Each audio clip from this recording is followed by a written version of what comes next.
Iboto daw.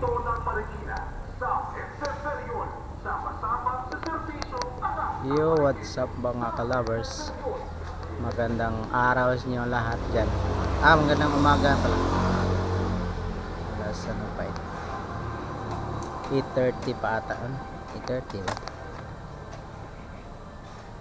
Wala pa. 2:20 pa nga eh.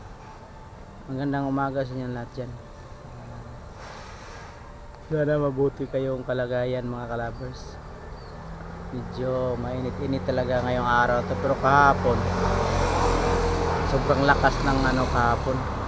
Sobrang lakas ng ulan, pero lang, hindi nagtatagal, saglit lang siya mga ka-lovers. So kaya ito siguro ngayon yung napaka super init.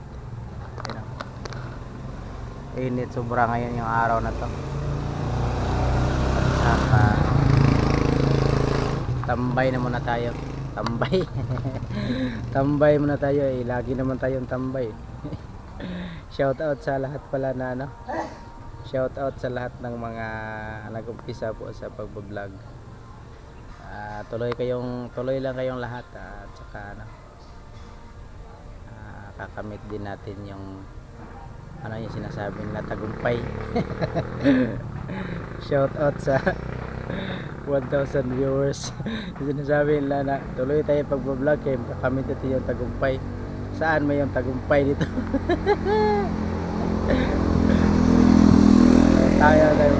Tawa lang tayo mga ka-lovers. Sobrang init na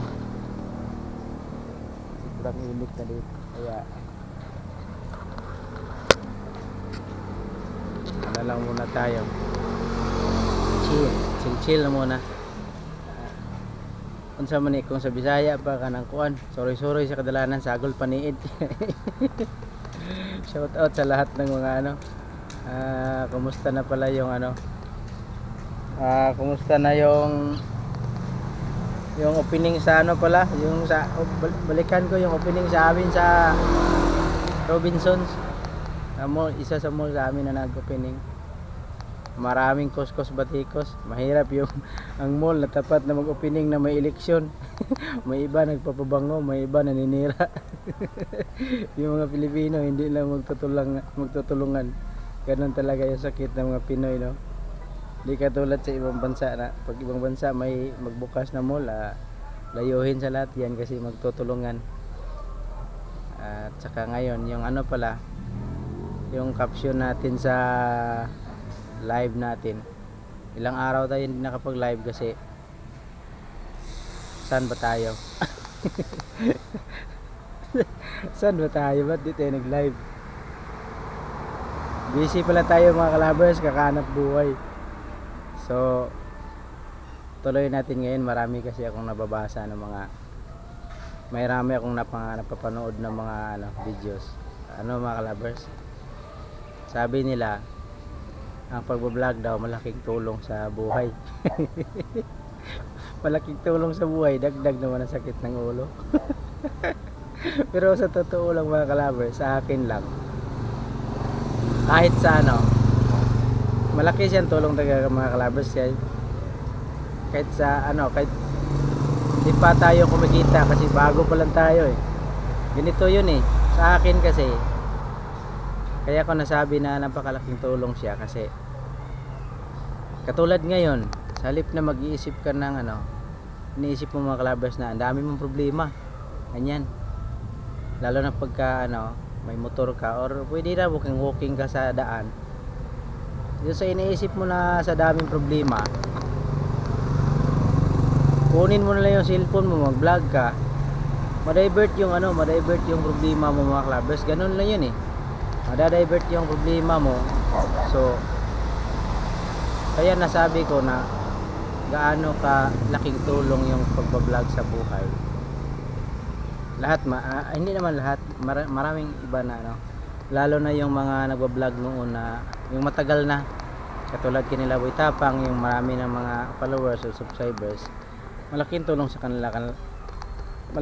kanila kasi nakakaano sila sa ang gagawin mo yan dyan mga ka-lovers, i-enjoy mo lang yung pagbablog. Yun, mawawala kayong matatanggal yung stress mo or depress ka. Tapos kung may motor ka or something, mapag-ride rides ka, mag-ride rides ka, ganyan. Ako kasi mga kalabers, hanggat dito ako ngayon sa Maynila, umahanap kasi ako mga kalabers ng tsimpo na yung kumbaga sa pa, yung gusto kong pagkukutaan ko, yung tawag ng mga kalabers sa Bisaya pa na kanang naakay adtuanan, meron kang pupuntahan ba na lugar na doon ka mag-vlog, kasi yan ang ginagawa dati ni ni Idol Japper na sniper. Pupunta yun siya sa lugar na tahimik, doon yun siya magagawa ng content. Kaya pero sa kapanahon kasi noon, way back 2013 ata, 2010, basta mga 2010 ganyan pataas. Alam ko na sana yung pagbablog noon, yung 2010. Yung 2010 mga kalabers, 2010, 2011, 2012 hanggang 13, 14. Yan yung kasagsagan na nag-aral ako na paano mag-edit. Lahat mga kalabers yung pag-i-edit, alam ko yun. Yung mag-i-edit ng mga certification. Kahit anong certificate, naranasan ko yun mag-edit ng mga ganyan. Tapos mag-editing ng mga picture. Kaso lang, mga ilang months lang yun mga kalabers, hindi ko siya yun na-enhance kasi gawa ng 2014. Abroad na ako pagka 2015. Nag-i-edit ako nun, tapos biglang nawala yung pag-i-edit ko kasi nadadivert dun sa mayroon ako mga part-time noon, yung time na yon. Parang hindi ko siya na-enhance. Yung time na yon, 2014. Yun ata yung pag-umpisa ng hindi ko lang ako nagkakamali, 2013 or 14. Yun yung pag-umpisa ni Idol Japper Sniper pagba-vlog. Hanggang ngayon si Idol Japper Sniper, mula pa yung driver yun siya, buhay driver, yung family driver siya. Nakasubaybay na ako noon. Yun yung time na bago pa lang ako sa abroad. Kaya masabi ko talaga na napakalaking tulong yung pagbablog, kasi yung time na yun driver pa siya, sige siya pagbablog, vlog siya ng vlog, upload siya ng mga videos. Ngayon yung may nag-trending na videos niya, tapos nung consistent na yung niya pagbablog, huminto siya sa pagtatrabaho, pagkabuhay driver, pinuko siya sa pagbablog hanggang ngayon. Kahit subaybayan niya, kahit i-search niyo yung Japper Sniper, yung So Weird, nasa Bukana, laki na ng pinapatayo ng bahay ng tao niya. Tapos ang dami nang natulungan niya, marami ng community. Kaya iniisip ko minsan, ako nga yun dati yung sagsagan ng 2014 siguro or 13, kung nagba-vlog lang ako, tinuloy ko yun, marunong na ako mag-i-edit mga kalabers, yung pag-i-edit ng mga videos, basta lahat ng certificate, yung mga certification niya na i-edit ko, kaya kung i-edit yun kahit nga yung naranasan ko mga kalabers, kahit nga yung pirma mo, pag na-picturean ko yun, i-attach ko yun sa kaya ko yung ganon, or yung pirma mo gayahin ko yan. Pero ngayon hindi ko na alam yun, kalimutan ko na. Gawa na din ng yung dating yung may laptop ako na nandun lahat yung pang-edit ko, wala na, nasira na yung laptop ko na yun, wala na akong pang-edit. Pero dati napaka ko na talaga yan. Hindi ko lang na-enhance kasi parang na-divert yung utak yun. Meron akong ibang pinagkaabalahan. Tapos yun na, nalaman ko pagka 2021 pandemic ata, 2021, yun nakita ko mga kalabers yung pag-angat ni Idol Japper Sniper. Tapos ngayon iniisip ko, bakit hindi ko tinuloy-tuloy yung noong vlog. Meron pang dumadaan sa mga kamay ko na meron ako magandang kamera mga kalabers.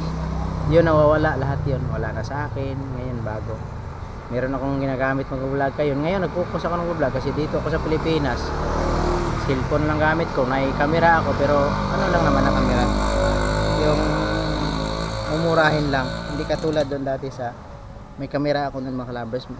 Pinag-iipunan ko yun, magandang kamera yun. Kumbaga charge to experience na lang, wala na sa akin. So hindi ko na alam po kung nasaan na, pero lang talaga, isipin mo minsan yung mga nangyayari ba. Kaya yung mga nag-uumpisa ngayon sa pag-vlog katulad sa akin, patuloy lang tayo, baka malay natin. Saka ngayon siguro may kanya-kanya kasi yung linya yung tao, natawagin natin, tuloy lang tayo. Saka hanggang dito na lang ako mga kalabers kasi mainit na. Kaya yun lang masasabi ko talaga, yung mga nagba-vlog, tuloy lang kayo. Malaking tulong yun, katulad sa akin. Sobrang depressed ko, ganito, depressed ako kasi kung anong meron, nadidepress ako kasi kung anong meron ako noon. Naiisip ko ngayon na bakit nagkaganito, ganyan. Lalo na pagdating sa mga kahirapan, mga lovers, yung mga nangyayari kasi na maganda sa buhay mo, saka mo siya yun maiisip. Kung meron kang mga kahirapan na pagdaanan, maiisip mo yun na bakit hindi ko tuloy-tuloy yung buhay ko na yun, parang ganun ba. Sinasabi nila huli na kasi yung pagsisisi. Sa akin naman kasi hindi naman pagsisisi, kasi sa akin parang charge to experience lang, kasi ginusto ko yun eh. Parang mga kalabas, ginusto mo yun eh. Kaya ganun nangyari sa buhay. Ang gagawin lang natin ngayon, laban pa rin para kung ano man yung nangyari dati na kaluwagan sa buhay, yung gaano kaluwag yung buhay dati noon, gusto ko na maakyat ko ulit yun, or malamangan pa. Kaya iniisip ko minsan, magsisikap talaga. Pero talaga, gustuhin ko man na magsikap. Iba na kasi yung pangangatawan. Ngayon kasi mga kalabers na may edad na, mayroon ka dinadamdam sa katawan. Hindi katulad noon talaga mga kalabers. Ako masabi ko sa inyo, kahit maraming dumadaan sa akin ng trabaho, hindi ko inaayawan yung mga trabaho na yun. Lahat ng trabaho na yun hindi ko inaayawan, dahil kayang-kaya ko yun eh. Kahit gumalaw ako, kasi maliit ang katawan ko, gumalaw ako. Walang hindi ko iniinda yung pagod noon. Yung inom ako ng sting noon. Sting po yun dati eh. Ang Cobra hindi pa uso yan, sting lang. Tapos Red Bull, hindi ko iniinda yung pagod. Ngayon talaga na may edad na, doon mo ma-realize na sayang yung buhay ko noon na. Kumbaga pinapadana sana sa iyo sa Panginoon ba, pinapadana sa iyo na maging hayahay ka, pero parang lahat lang naman talaga dito sa mundo, hiram lang natin yun. Hiram lang yan, kasi naglit na sa akin pero nagkapundar-pundar sana ako ng mga sige lang, okay lang. Ngayon pa rin mga clubbers, ko pa rin yan. Ang goal ko ngayon, kung ano man yung naabot ko noon, gusto ko na maabot ko ulit, or malamangan pa siya, ganyan lang. Hanggat buhay pa tayo, wala namang masama akong mangarap danas mo. Tuloy lang sa pagbablog, maraming tulong yung pagbablog. Shoutout pala sa mga viewers, shoutout sa inyong lahat, maraming salamat sa inyong lahat. Ayun pala, yung tuloy lang talaga yung yung buhay natin. Minsan naisip ko sa pagkakamali talaga, minsan yung mga consequences andyan lang talaga lagi. Gumawa ka man ngayon ng mali, kinabukasan wala pa yung consequences mo. Pero may time talaga na, hindi lang may time, meron talaga na dadating talaga siya na kung anong ginagawa mo na mali, ibabalik lang din sa'yo. Ganun lang yun eh. Kumbaga ka-opposite ba siya, kasi lagi talaga yung mga pangyayari may ka-opposite. Para sige lang, laban pa rin. Kaya tuloy lang mga nagbablog, tuloy nyo yan. Yung pagbablog kasi, hindi man kayo kumikita ngayon, i-enjoy nyo, nakakapagpatanggal din siya ng stress or depress. Ayan, kasi nakakatulong siya, pero nakapagdagdag din siya, kasi may isip paano mag-content. Yan, bawas siya sa stress, dagdag po siya sa stress. Yeah, tuloy lang talaga yan. Sa akin lang, yan lang sa ngayon lang, yan lang ang napakalaking tulong sa akin yung pagbablog. On ko yung camera ko, may video ako, tapos may salita ako ng salita, yan.